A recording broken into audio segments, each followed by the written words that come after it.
Alrighty, Exiles, it's time for another Abridged guide, because who wants to waste 30 minutes of their life when I can tell you all you'll need to know in 3 minutes or less? Let's go!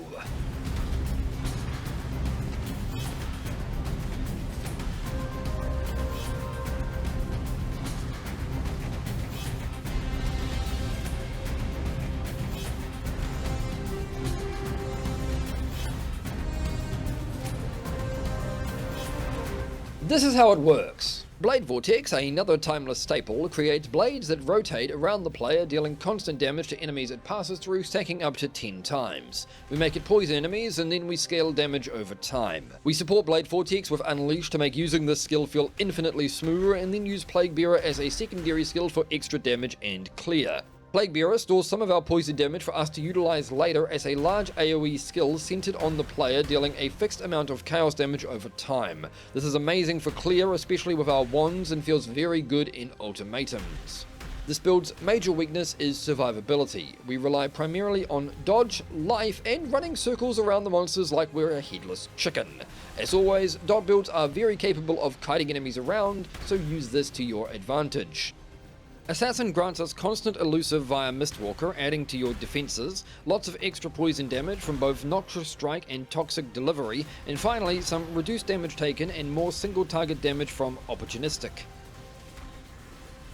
And now the items!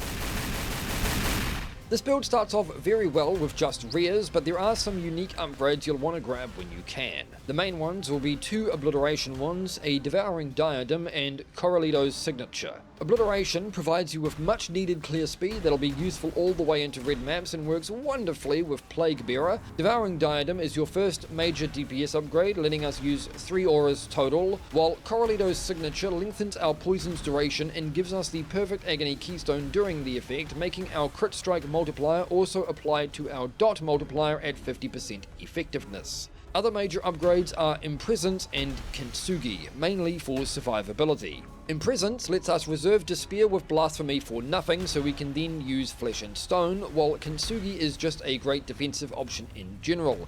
I advise looking for either one of these after getting the other uniques. Finally, 2 Cold Iron points are good on Weapon Swap for pure single target damage, and you can pick these up at any time. As always, rear gear is used to fill out resistances and provide more life.